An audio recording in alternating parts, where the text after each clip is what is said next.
Hello everyone, Charles Watts here. Welcome back to Inside Arsenal. It is Monday. It's the start of another busy week. It is Champions League week, of course. Arsenal heading off to Prague a little bit later on today, but not before they've had their open training session at London Colney, which I will be at. I'll be leaving for very, very soon, heading up to spend the afternoon at Colney to see if we see any of the injured players. Who knows? Will we see a Martin Odegaard? Will we see a Kai Havertz? Noni Madueke? We'll wait and see. Obviously, will we see Martin Zubimendi or Victor Gyökeres after the injuries they picked up on Saturday that forced them off against Burnley? So plenty to keep an eye on at open training a little bit later on today. Keep your eyes on my social media channels for updates from that. We're going to talk about the Prague game in today's show. Big decision, I think, facing Mikel Arteta when it comes to Declan Rice. We're going to talk about that. We're going to look at maybe some changes Mikel might make for this game. Got bits and pieces to round up from the Premier League. Big day yesterday, Manchester City winning. So Arsenal now just 6 points clear rather than 7 points clear. Got some questions and comments from you guys as well. But we'll start with Mikel Arteta, who has got a big week to sort of navigate here with his Arsenal team. An Arsenal team that even with this super massive big squad that they have built, is really starting to feel a little bit stretched when it comes to the forward position. Again, we'll see what happens at open training today, whether Gyökeres is there after what happened to him against Burnley, and we'll see if anyone starts to come back. But at the moment, certainly in those forward areas with the injuries, obviously to Madueke, Jesus, Havertz, Martinelli recently, and now Gyökeres as well, it is looking a little bit stretched. So there's some big decisions for Mikel to make in terms of how he rotates tomorrow, I would say, because this is the third away. There's going to be 3 away games this week. Big away games. They've had to travel to Burnley. Now they're flying to Prague. Then on Saturday, they've got to go all the way to Sunderland. This is the middle one this week. It feels like if they're going to make some changes, this is probably the one to do it. You can't disrespect Prague, of course. No game away from home in Europe is an easy game. And so they're going to have to go strong enough to make sure they get the points because they've got some big home games coming up in the Champions League. You don't want to go into them on the back of a defeat. So you need to be getting 3 points tomorrow, but you also need to be considering the miles, the fatigue, everything like that. So I think there has to be changes. But I think the big decision he's got revolves around this man on the screen at the moment, Declan Rice, because Martin Zubimendi is suspended for this game. So ideally, with Martin Zubimendi suspended, you think, well, Declan Rice is definitely going to play in midfield.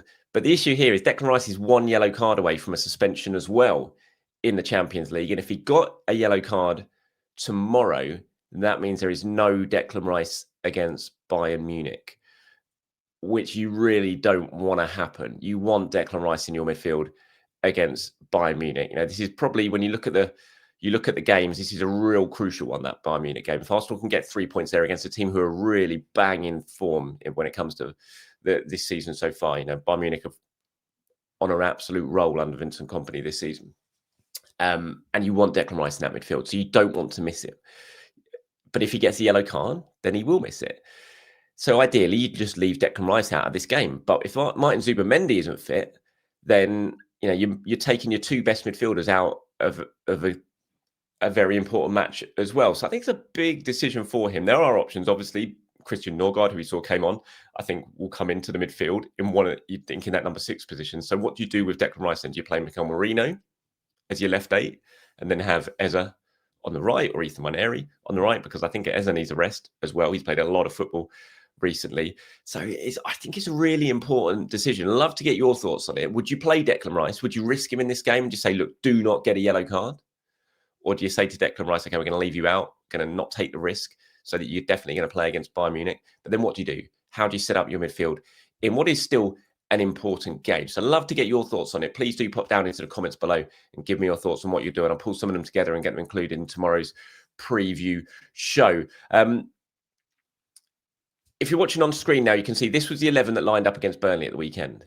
So you had Raya in goal. Obviously, you had the back 4, which was Timber, Saliba, Gabriel, Calafiori, and then you had Zubimendi, Eza, Rice, Saka, Trossard with Gyökeres as the striker. So I think there's definitely going to be a fair amount of changes from this team. You would imagine if this lot are fit, if Zubimendi's fit, if Gyökeres is fit, this is going to be near enough the starting 11 Mikel will want to be using against Sunderland at the weekend. So this is the game where you think there are going to be some changes. So let's look at the changes that you could potentially make from that. I think the fullbacks that's the easy option. You've got two high-quality fullbacks in Miles Lewis-Skelly, or even Pierre Hincapié if you want to play him at left back, and you've got Ben White to come in and replace Jurrien Timber. So I think those two will happen. I think we'll see that. I think we'll see White at right back tomorrow, and I think we'll see Lewis-Skelly at left back. So then you got the centre-back options. You bring in Pierre Hincapié and Christian Mosquera, the same centre-back partnership we saw play pretty well after a little bit of a sort of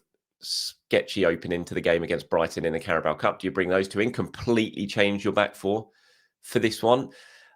I'm not sure. I don't see Mikel going full on Carabao Cup in this one, so I'd be surprised if you have a completely new back four. I think Raya will stay in goal. I don't think Kepa will play this game. I think Raya will stay in goal, and I think he might keep one of the two centre backs in the game. I was surprised that William Saliba played in at Burnley with the injury issue that he's got going on at the moment. I thought he'd be left out at that one, but he played. So do you give him a rest in this one and play maybe Mosquera next to Gabriel? I think that's probably the more likely option. Then the midfield, obviously, the Zubamendi Rice decision is going to impact things. I think Norgard will definitely be playing in Zubamendi's role with Zubamendi's suspension. I'd like to see Ethan Nwaneri play this game. Ezra's played so much football recently. He was the only player last week to play all of the games because he started the Carabao Cup game against Brighton. Mikel made 10 changes for that game. The one player who started at the weekend was Ezra, and Ezra, of course, started against Burnley as well. So he started all 3 games last week. You think he's definitely going to start against Sunderland. So if he played tomorrow, that's 5 starts in a row in the space of 14 days for Ezra. Ethan played very well when he came on against Burnley. He played very well, obviously, in the second half against Brighton, scored a goal. So I think Ethan Nwaneri needs to play this game. And more importantly, I think that Eberechi Eze needs to have a rest. So I think that's one change you're going to make. And then it's all about what else you do in midfield. Do you play Declan Rice and take the risk of the yellow card, or just play Mikel Merino in that role? That might be clouded by the fact if Victor Gyökeres isn't playing, then you've got to probably play Mikel Merino as the centre forward. So it's some tough decisions for Mikel that he's got to get right. I think Bukayo Saka will start. I'll be surprised if he doesn't. And then on the left, I think Leandro Trossard will start as well. So not just on the Rice decision, on everything. Let me know your thoughts in the comments below. Like I said, I'll do the preview show tomorrow where I'll go over my predicted 11. I'll get my thinking hat on. I'll see what we see at open training a little bit later on today, and I'll come up with a predicted 11. But I'd love to get your thoughts on how you would like to see Mikel approach this game with that trip to Sunderland to come ahead of the international break at the weekend. Just get down into the comments and leave them below. Okay, on to last night's or yesterday's Premier League action. If you're watching on screen, of course, you can see the league table now. So Manchester City have moved to within 6 points of Arsenal. The man, that certain striker of theirs, did it again. Another 2 goals for him. He is just ridiculously good. You watch those goals and just the power to get away, the pace to get away, the finishing ability. Easily could have had a hat-trick as well. Someone else actually scored for them, which is maybe the biggest shock. Nico O'Reilly scoring to make it 3-1 in the second half. Bournemouth played such a high line. I'd love to see them play a high line like that when they come to Arsenal, whenever that is. I'm not sure when the Bournemouth game is. I'd love to see him play a high line like that against Arsenal. You look at Haaland's first goal yesterday. He ran from inside his own half, Shirky with the header, and there was no offside because he was running from inside his own half. Bournemouth have gone all over the place. The back four was pulled so far out of shape. And it was very similar for the second goal. Actually, it'd be nice to see teams play like that, or line up like that defensively against Arsenal. So they win 3-1. They move to within 6 points of Arsenal. Liverpool, obviously, 7 points behind now. So all 3 teams won. Arsenal, Man City and Liverpool. Arsenal have extended their lead at the top of the table because those two obviously weren't second and third at that point. So they've extended their lead at the top of the table, but Man City have now moved to within 6 points of Arsenal. Newcastle losing at West Ham. What was that about? Was not expecting that. Big win for West Ham, but that's a disappointing defeat for Newcastle, who away from home are pretty poor. As good as they are at St James's Park at the moment, away from home, Newcastle are pretty poor. So that's a Premier League action from yesterday and how the league is taking shape as we head towards the final game before the international break next weekend, of course. David Raya has been speaking about Gabriel Heinze. So I'm just trying to bring up the quotes here that I've got. Yeah, Heinze has been getting a few comments recently from players in terms of the impact. We asked Mikel about him in a press conference a few weeks ago as well. And obviously Arsenal's fantastic defensive record. Pep Guardiola talking about it in a press conference after their win yesterday. Was just like, he was asked, "You in the title race?" He was like, "Well, don't know. It'd be nice if Arsenal conceded a goal in a game for once." But But obviously, this coincides, this remarkable start to the season defensively coincides with Gabriel Heinze coming in and joining Mikel Arteta's coaching staff. And anyone who's watched the pre-match warm-ups or seen some clips in training, you see what they do away from home or at the Emirates. You know, Heinze is very much the guy with the defence. He has them all together in the warm-ups and doing the defensive drills, has them all in the big huddle before, including the substitutes, and he's going through the defensive drills with them. So, you know, the fact that his arrival coincides with this, is it coincidence or is it not? You have to say it's probably not. He's making an impact. What he's doing is making an impact, and it's helping improve Arsenal at the back. And David Raya was talking about him after the Burnley game in the mix zone. He said, he's a coach where he wants us to fight with a lot of intensity. To win games, you have to defend very well, especially in this league. It's the toughest league in the world. You have to be very, very solid to win games. Normally, games are only won by 1 goal. So it's really, really important to keep that asset from us and from everyone, not just the back line, but every single player. A lot of credit has to go to him as well. And I think he does. You know, as I said, you sort of look at it and think, is it coincidence? It's a little bit. I don't think it can be coincidence. I think Heinze has to take a bit of credit here for what Arsenal are doing defensively. They've always been good defensively under Arteta. Of course, we've seen it in the last couple of years. You know, David Rice won the Golden Glove for each of the last 2 seasons. But the way they've started this season is on a whole other level. Still just 3 goals conceded in the Premier League, just clean sheet after clean sheet. And so I think you've got to look at Heinze, and Mikel will say this as well, and say, look, what he's doing, what he's brought to the team, the new energy he's brought, the new ideas he's brought are absolutely helping. And the players do look like they very much like him. When you speak to Raya and speak to others, they all say it as well. So fair play to him. I was a bit skeptical, I have to say, when he arrived. You know, I'd seen the stuff from his time when he was coaching in the USA and some of the methods he was using and how they didn't go down very well with the players and all that sort of stuff. And Arsenal fans were messaging me from America saying, oh, I'm not sure about this. You know, what we've heard is it doesn't sound great. So I was a bit skeptical about the appointment. But so far, and it is early days, so far it looks like a good appointment. It's working clearly behind the scenes, and the players certainly look like they respect him and like him as well. So fair play to Gabriel Heinze on that. Right, let's move on to some of your questions and comments now before we wrap this one up. Saya has got in touch and says, loving your show. Just wanted to give a few thoughts. I think we can see what a well-rested Gyökeres can do. I also believe we will see the best of him when Havertz gets back to share the minutes. Also, I feel like Mourinho has his best games with us when we need a goal. Or need to come back from a deficit. It seems like when he gets subbed on in normal circumstances, he doesn't have the same impact. Yeah, I was talking about this to someone the other day. It does feel like when you need someone, really, really need someone, Mikel Arteta seems to be the guy who sort of runs on in his superhero cape, can save the day for Arsenal. He's so good at that. Obviously, he did it this season at Newcastle, started that comeback. He did it last season when Arsenal desperately needed a striker when everyone else was out, and there was Super Mikel Arteta coming on to save the day. And I do agree. It feels like that's when he really performs for Arsenal, and other times when it doesn't quite work out for him. So maybe that's it. We need to pretend each time you throw Mikel Arteta on or he's starting a game, tell him it's a crisis. There's a crisis going on. We need the best from him. And I agree with Gyökeres, by the way. I think when Havertz come back, that's what I've talked about before. I think his return is going to be so huge for so many reasons, including for Victor Gyökeres, because you can rest him. Look at him against Burnley. Had the day off completely against Brighton in midweek. Comes in and was bang on it against Burnley. Unfortunately, he got injured, but for those 45 minutes, he looked like a player refreshed with extra energy. And you know, when Havertz is here and you can rotate those minutes, then it's going to be. Hopefully, we're going to see that a lot more from Victor. Sophia, is that Sophia? I'm not sure. I might have got that name completely wrong.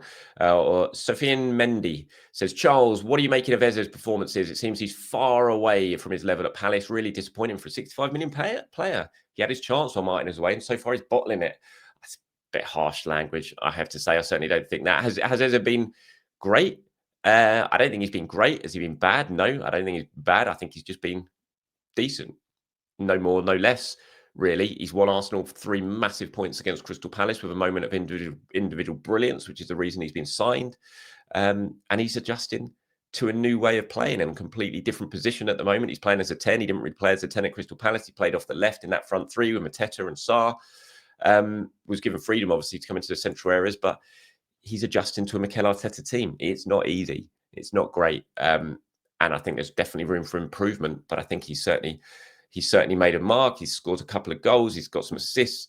And yeah, he's had some good performances. He's had some not so good performances. Certainly the one against Burnley, I didn't think was great at all. But I think he was playing on the side, or he was kind of playing close to Bukayo Saka, who was also having having an off day as well. Or maybe those two didn't really help each other in that regard. But no, I certainly don't think he's bottling it at all. I think that's really, really harsh, I have to say.